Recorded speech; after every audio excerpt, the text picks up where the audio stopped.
Bismillahir Rahmanir Rahim. This is the English translation of the Majlis of Hazrat Maulana Qamar Uzzaman Sahab Damat Barakatuhum, which took place on Monday after the Tarweeh Salat at Darul Ma'arif al-Islamiyya in Kareli, Allahabad.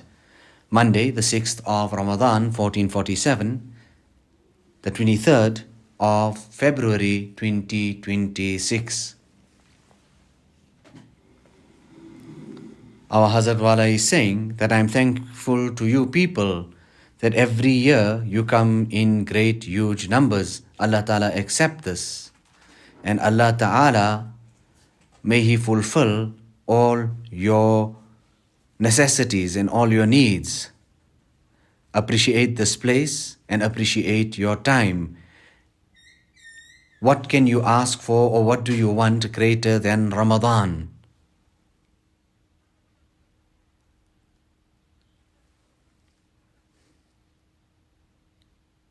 Hazrat Maulana Shah Wasiullah Sahab used to speak much about tilawat and recitation of the Quran Majid.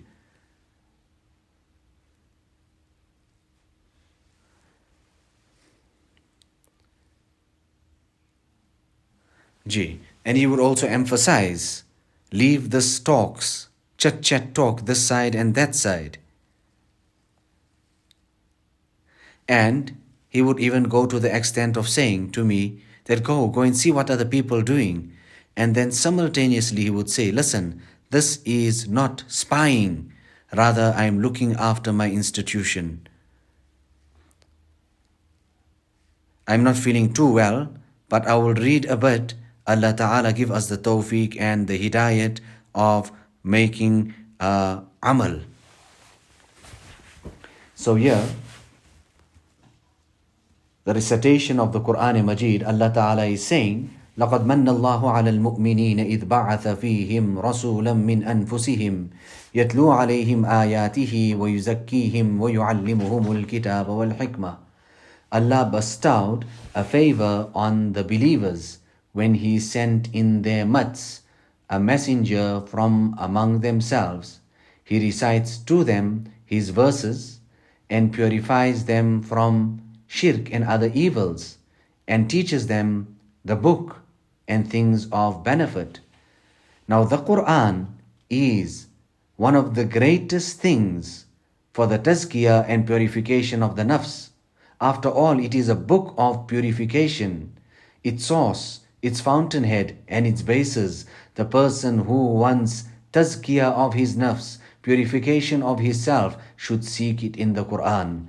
Sayyidina Abdullah ibn Abbas radiyallahu ta'ala anhuma said, ضَمِنَ اللَّهُ لَمَنِ اتَّبَعَ الْقُرْآنَ أَلَّا يُضِلَّ فِي الدُّنْيَا وَلَا يَشْقَى فِي الْآخِرَةِ ثُمَّ تَلَا فَمَنِ اتَّبَعَ هُدَايَ فَلَا يَضِلُّ وَلَا يَشْقَى. Allah Ta'ala guarantees the person who follows the Quran that he will not go astray in this world nor suffer misery in the year after. He then reads the words of the Quran Majid, then he who follows my guidance will neither go astray nor fall into misery. Allah Ta'ala says, يا أيها الناس قد جاءتكم موعظة من ربكم وشفاء لما في الصدور وهدى ورحمة للمؤمنين. O people, an admonition has come to you from your Rabb, a cure for the disease that is in the hearts, a guidance and a mercy for the Muslims.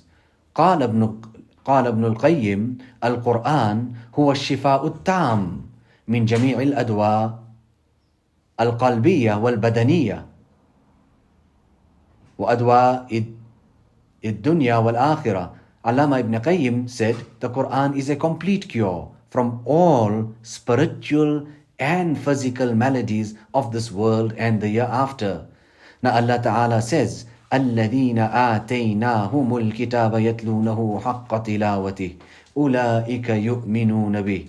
Those people to whom we have given the book, they recite it as it ought to be recited. It is they who have conviction in it. Now reciting the Quran as it ought to be recited, what is the meaning of this? Recite the Quran as it ought to be recited. It actually entails reading it. reciting it from memory, understanding it, pondering over it, and practicing on it. This is how it was explained by the Sahaba radiyallahu ta'ala anhum. قال ابن مسعود رضي الله تعالى عنه كان الرجل منا إذا تعلم 10 آيات لم يجاوزهن حتى يعرف معانيهن والعمل بهن. Hazrat Abdullah ibn Mas'ud radiyallahu ta'ala an said, when one of us, meaning the Sahaba, learned just 10 ayat, 10 verses, he would not learn any more until he knows the meaning of these 10 and practices upon them. Now, reading the Quran without understanding its meaning or practicing on its teachings is not considered to be reading in the true sense of the word. This is why Sayyidina Fuzail ibn Ayaz rahimahullah said, إِنَّمَا نَزَلَ الْقُرْآنِ لِيُعْمَلَ بِهِ فَاتَّخَذَ النَّاسُ قِرَاءَتَهُ عَمَلًا. The Quran was actually sent down so that it may be practiced upon, but people made its reading an action in itself. Now when Allah Ta'ala honors His servant with the ability to read the Quran, ponder over it, and impose on himself to practice on it, he will acquire a full share of tazkiyah. Hazrat Muslihul Ummat, Hazrat Maulana Shah Wasiullah Sahab rahimahullah ta'ala writes in Tilawat Quran that the ulama say that even if the Quran is read without understanding, it will earn its reader rewards.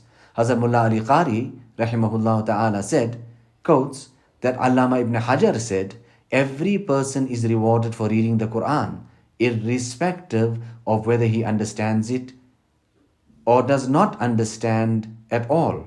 This is because he is, after all, uttering the words of the Quran with his tongue. And this is an act of worship in itself. But this does not apply to other forms of dhikr only. That only that person will be rewarded for them who understands what he's reading.